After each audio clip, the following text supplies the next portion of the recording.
It was results day at school, the kind of day that feels like a festival for some and a funeral for others. The main hall was packed. Students, parents, teachers, everyone buzzing with anticipation. At the front, the stage was decorated, and the top students were already being called up, one by one, to receive their awards.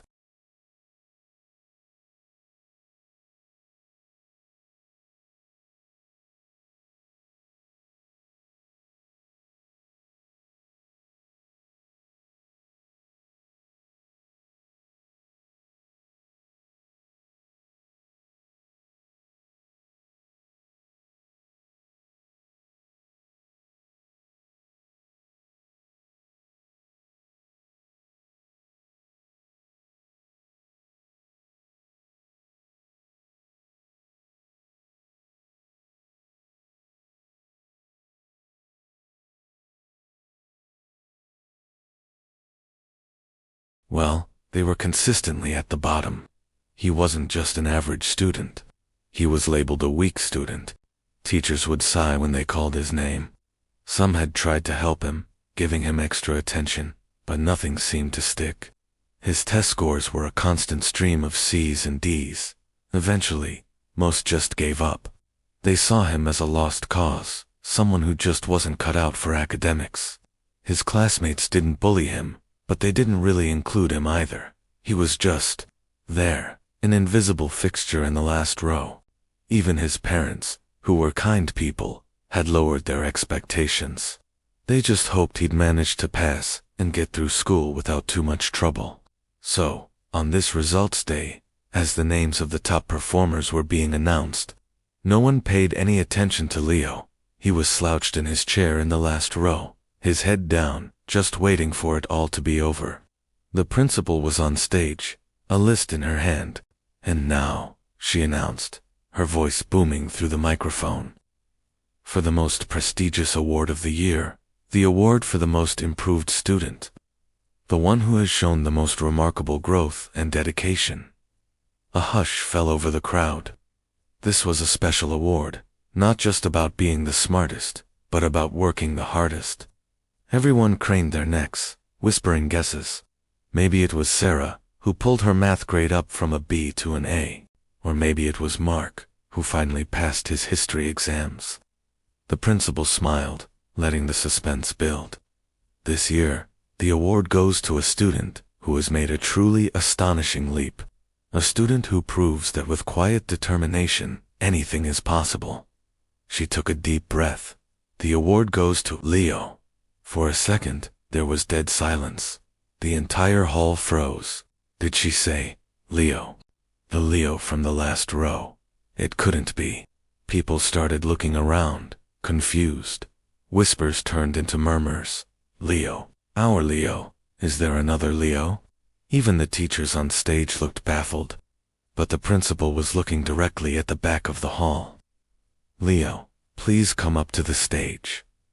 Slowly, a figure in the last row began to stand up.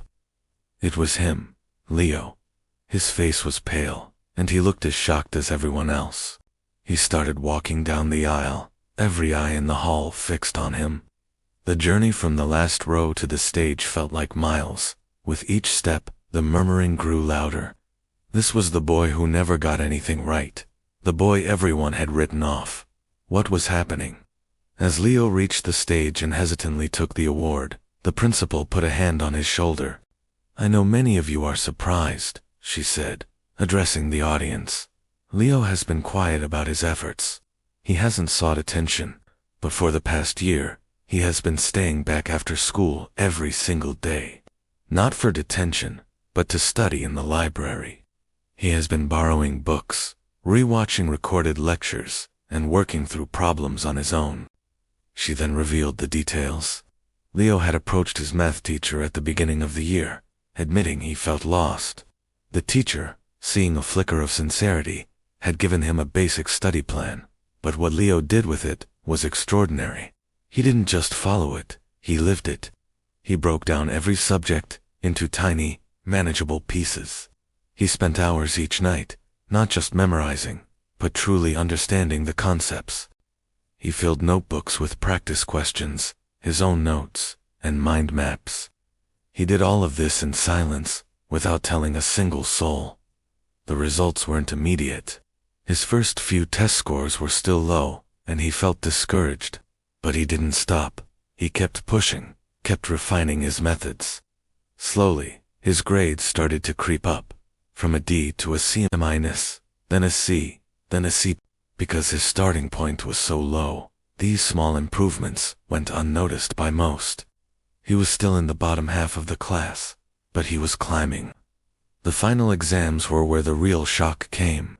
When the papers were graded, his teachers couldn't believe their eyes. His scores weren't just passing, they were excellent. He hadn't just improved, he had skyrocketed. He had scored A's in subjects where he used to get D's. He had outscored students who had always looked down on him. He hadn't just caught up. In some areas, he had surpassed them. As the principal finished speaking, the hall was quiet again, but this time it was a different kind of silence.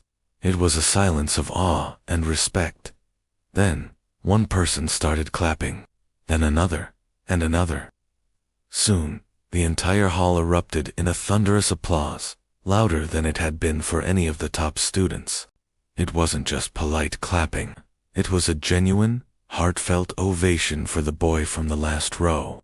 Leo stood on stage, holding his award, tears welling up in his eyes. For the first time, he wasn't invisible, he was seen. His parents were in the audience, their faces a mixture of shock, pride, and tears. They had no idea about the secret battle their son had been fighting and winning every single day.